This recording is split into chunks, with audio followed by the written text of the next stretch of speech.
the country delegation of the USA. Where are you girls? Let's hear for the USA. There you are. A pleasure to invite on stage Sable Badaki. Welcoming Sable, the Global Strategic Advisor for She Works, with 20 years of experience across the fields. What a pleasure to invite this lovely lady in the house.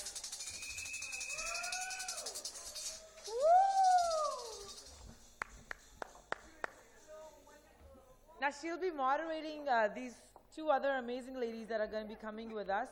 So the name that I want to call upon now is Star Essence.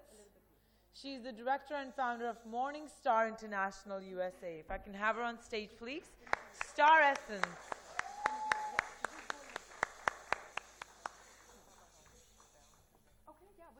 Next, I would like to call upon Georgette Fraser-Moore, CEO of Transformation Lead LLC from Georgia. A big round of applause for Georgette.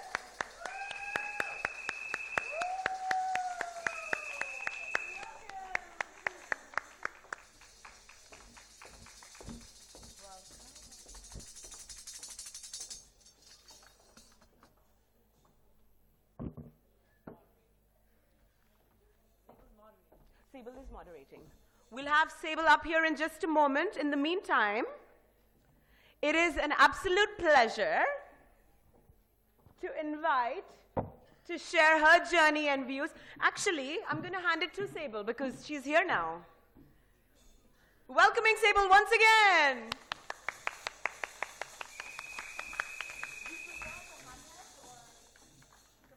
Also, if you're missing this beautiful earpiece, you guys can pick it up from here, if you can see it.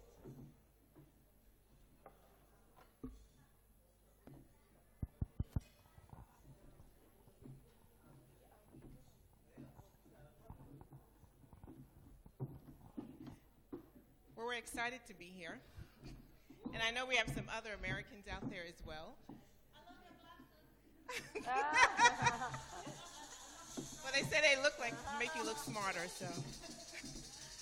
So we're super, super excited to come and represent the U.S. And we're really excited because as women, we know women businesses is so critical for us to grow as international brands. And we realize that sometimes it's such a scary terrain. Everybody wants to, go global. Everybody wants to cross the waters. But it's how, when, where. And so we're just going to share our stories and our journeys of how we didn't wake up like this. All of us look so amazingly beautiful hair like this, but it took about at least 30, 40 minutes for us to get this glamour look on that we have. And when we look at businesses, we always hear the end story. We don't hear the beginning. Or we hear the beginning of, I started out today, and now here I am. But what happened all between? The roller coaster, the ups, the downs, the disappointments. And because those are the learning lessons that each one of us has to share. And so when it happens to us, we don't think, oh, I'm a failure. How did this happen to me? But we realize this is just all a part of the journey. And so I have two amazing women with me who come from totally different backgrounds, doing totally different worlds, but impacting their space in their industries. And so I'm going to start out with the person who's closest to me, with Star Essence, and she's just going to share her story and what she's doing in the nonprofit space. Thank you. Hello, you all. How you doing today? Well, my story started off. I didn't. Oh, I can't.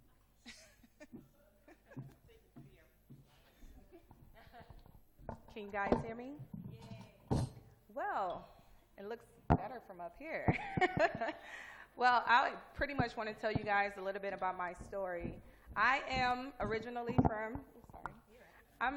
from Detroit, Michigan. I grew up in Detroit. I like to call it the beautiful, the ugly, the good, and the bad. If you've ever been to Detroit, you know exactly what I'm talking about. But one of the things that I took from that learning experience growing up in Detroit, Michigan, is that not only is it the good, the bad, the beautiful, and the ugly, it's also a place I call home. That's where I'm from. So at the young age of 8, I decided, I want to start my own business. But I was 8 years old. I didn't have any examples of how to start a business. No one in my family was actually a business owner, so I didn't know exactly how I was going to get to that mark. But I just knew I wanted to own a nightclub because I like to dance. I was like, oh, I'm going to have the best nightclub in Detroit, not knowing exactly even at 8 that I had a dream and a desire to be an entrepreneur. Fast forward till I was around 11 or 12 years old, and I had to write a poem from one of my teachers, and she asked me, hey, Star, in the year 2019, what do you want to become?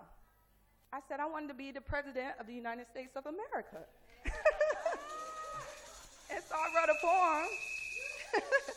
I wrote a poem about becoming the first Black African-American President of the United States of America and being the first female President of the United States of America. And I was only 11 and 12 years old.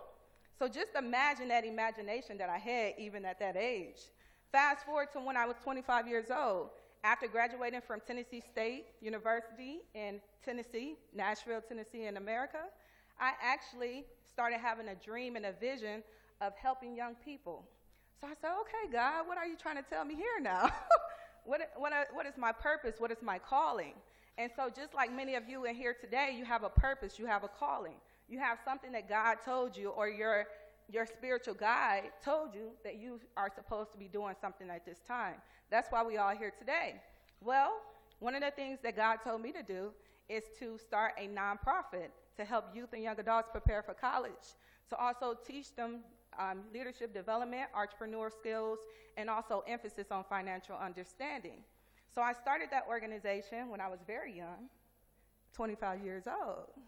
And so you may say, well, you look 25 today. Well, I started that business over 10 years ago. And we actually celebrated 10 years last year. So I come before you today to tell you all, thank you.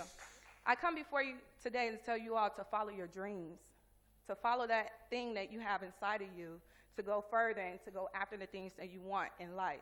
And it may be starting a business. It may be writing a book. It may be, creating a movie. It may be even doing some type of entertainment and getting the audience and getting them engaged. But whatever your dream is, follow it. I am Star Essence. I decided to be a social entrepreneur, to make an impact in this world, to make a change in society through enterprise. And I encourage you all to support any social entrepreneurs that may be in your area today. Also, before I close, make sure you support a cause in your area, because as a social entrepreneur, it's not easy. It's not easy to do this type of work, but it's very rewarding. It's very rewarding. So I encourage you all to make an impact, and let's make an impact together. Thank you.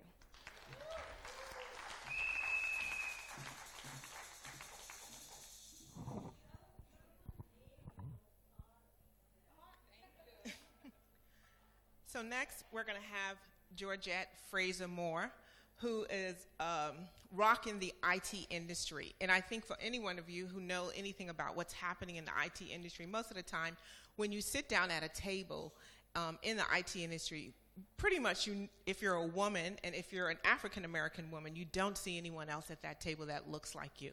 So she's going to share her experience.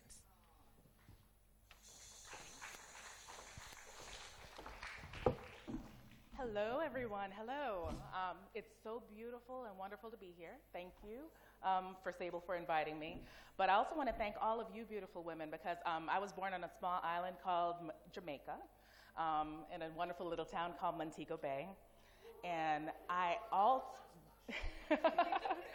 But it's so wonderful to be in a room full of such beautiful women and men from so many different countries and making an impact in such a big way. And one of the things I've always said is I may have been born in Jamaica. I grew up in New York City. I live in the South now, so I'm somewhat of a Southern belle.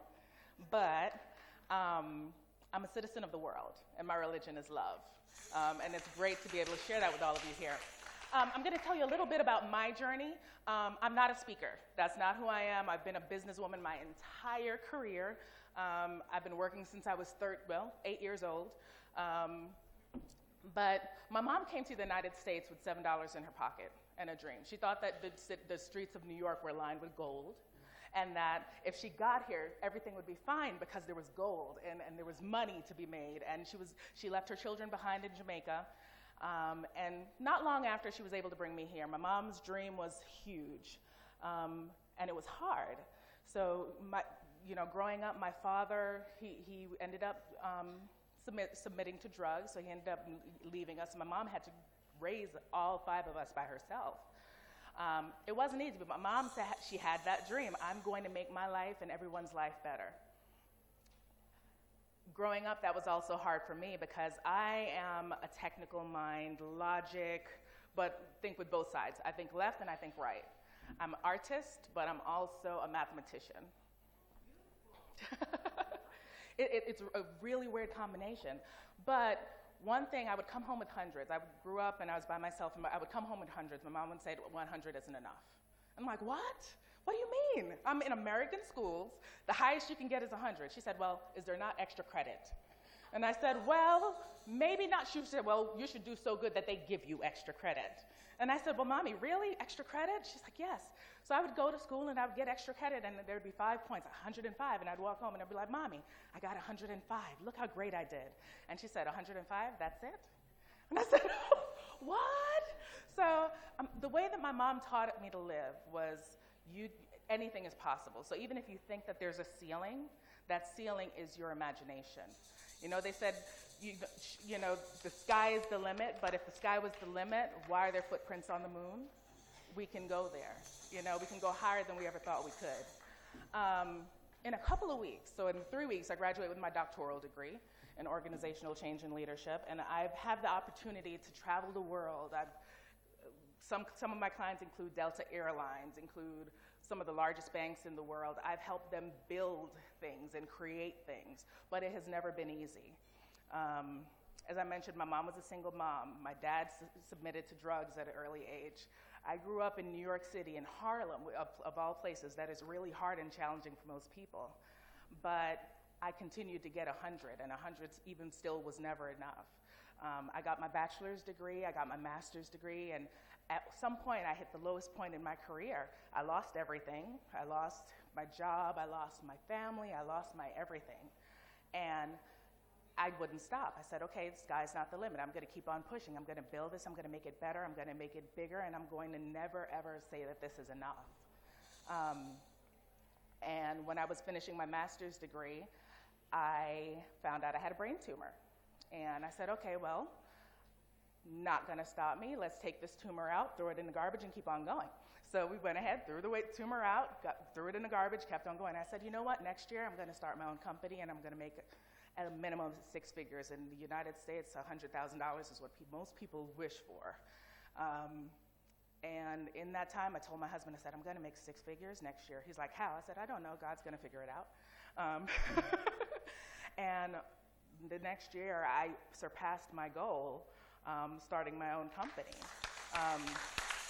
Because I knew that as an entrepreneur and as a woman, that anything is possible. Now, my mom that came here with $7 in her pocket, her goal was to retire at 50 years old. My mom is now almost 70. She retired at 50. She retired owning about over $1 million in property. She has 2 or 3 businesses that she still runs on the side as an investor. All 5 of her children are college educated, with one about to get their doctoral degree. And until I stop, which I never probably will, I still understand, and I understand now more than ever why 100% is not enough. And I want you to take that away. Have a wonderful day. Thank you.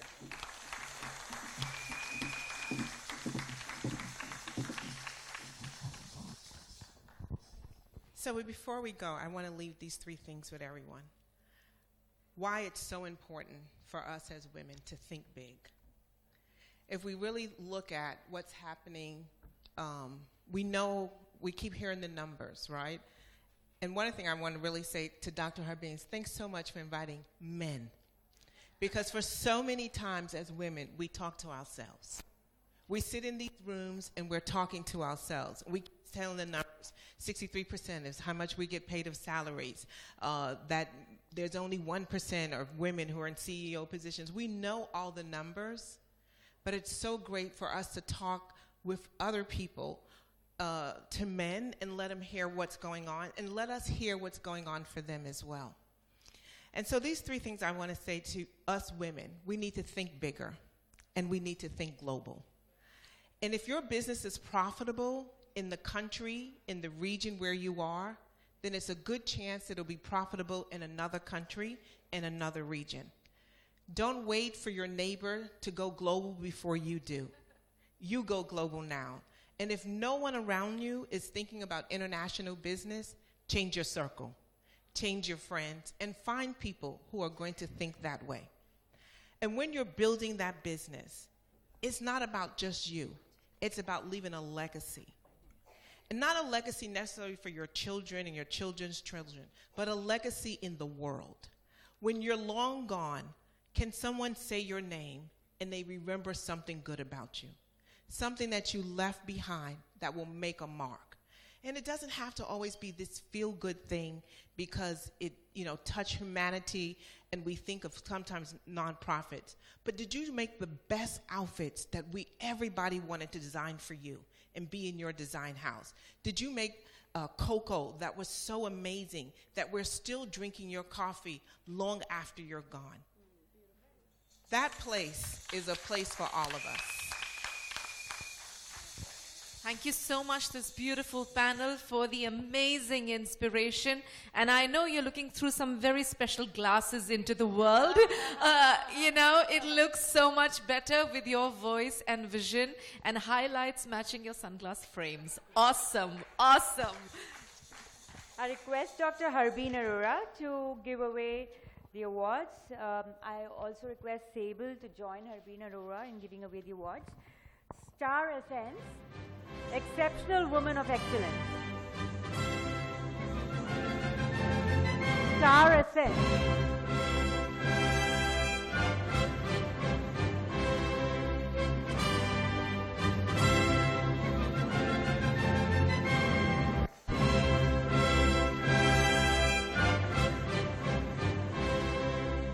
Georgette Fraser-Moore, Exceptional Woman of Excellence.